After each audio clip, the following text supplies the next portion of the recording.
I read somewhere that mathematicians can turn a sphere inside out.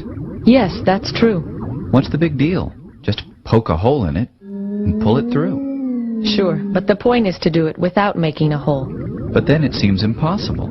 You're right. You cannot do it with an ordinary sphere, like a basketball. You have to understand the rules of the game. This sphere is made of an abstract elastic material that can stretch and bend and pass through itself. But you cannot rip or puncture this material without destroying it, and you cannot crease it or bend it sharply. If the surface can pass through itself, what's the problem? Do you think allowing self-intersections makes it easy? Try it. I'll push the two halves right through each other. Be careful. What about that ring around the equator? Remember, you mustn't tear or crease it. Let me try again. That's no good either. You're pinching it infinitely tight. But then there's no way. It's impossible. You'd have to crease or pinch it to turn it inside out. It is surprising, but watch this.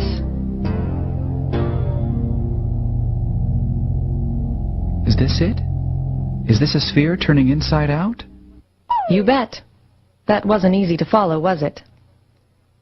To figure out what's going on, let's look at something simpler. A circle. We'll build a vertical wall along the circle so that we can color the two sides differently. Can you gradually turn this circle into this other circle, where the purple and gold sides are reversed without creating sharp corners? Of course. I can turn a rubber band inside out. Remember, we're really trying to turn the circle inside out. We only built the wall so we could see the different sides. Oh, yes. The wall has to stay vertical, and it can't have creases, but it can pass through itself. Fine. Let me try. Watch out. That was a sharp bend. If we could make sharp bends in the material, we'd be able to turn any curve into any other by moving each point of the initial curve in a straight line toward a target point in the final curve.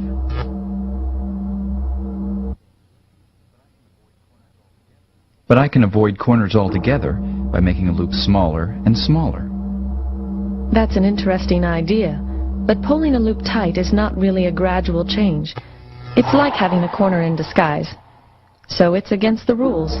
Well, if you can't have corners, and you can't pull loops tight, I think it's impossible to turn the circle inside out. Yes, you're right. Wait a minute. Am I supposed to believe that you can turn a sphere inside out, but not a circle? Yes. There is something fundamental about curves that would have to change if you were to turn a circle inside out. And that something cannot change under our allowed motions. And what's that? I'll explain. Imagine a monorail atop the wall. Now, the rule about monorail traffic is that the car only travels forward and it always keeps the purple wall on its right. We'll use a diagram to monitor the car's direction. On this track, the car is always turning left. As it goes around the circle once, it makes one full turn toward the left. On a more complicated track, the car might sometimes be turning left and sometimes right. But the net amount of turning after one complete circuit is always some number of full turns in one direction or the other. The number of full turns it makes toward the left is called the curve's turning number.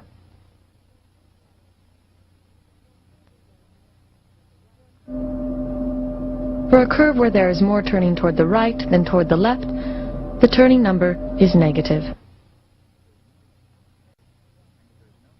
Hey, and if there's no net turning, the turning number is 0. Right.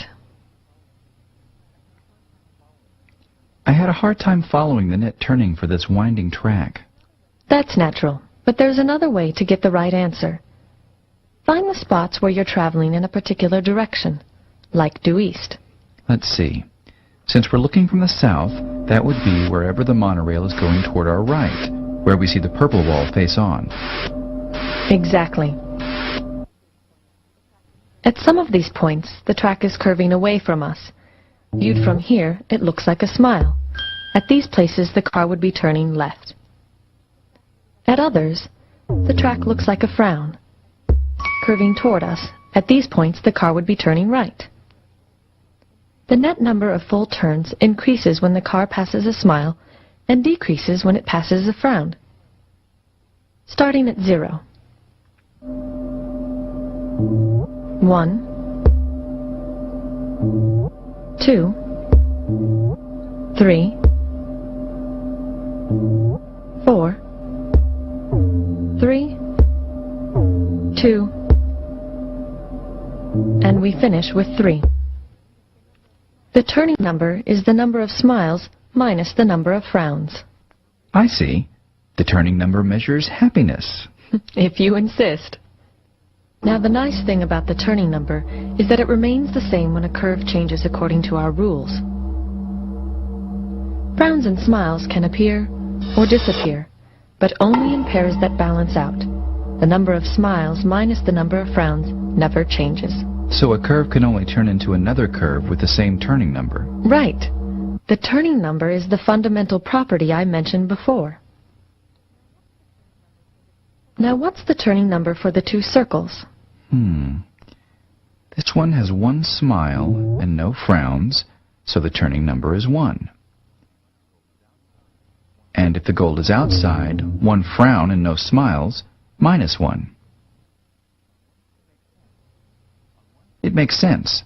On one curve, you're turning left all the time. On the other, it's the opposite. Good. So the reason you cannot turn a circle inside out is that would change the turning number. But wait, doesn't the same argument prove that you can't turn a sphere inside out? This sphere has a three-dimensional smile, and this one has a three-dimensional frown. So they have different turning numbers. Not quite. Your analogy is good, but to make it complete, we must look at a general surface and consider all the points where it is horizontal and gold is on top. We'll draw horizontal stripes to make these points easier to locate. Smiles are like bowls, curving up. Frowns are like domes, curving down. But there are other points where the surface is horizontal that are neither bowls nor domes. They are saddles and look like smiles from one direction and frowns from another. Near a bowl or a dome, the horizontal stripes form rings. Near a saddle, they form an X. But how does that change anything? Spheres don't have saddles. Ah, but the point is how these features interact. Look, a dome and a saddle can come together and cancel out. Likewise, a bowl and a saddle can cancel out. But bowls and domes, like electrical charges of the same sign, normally don't get near each other.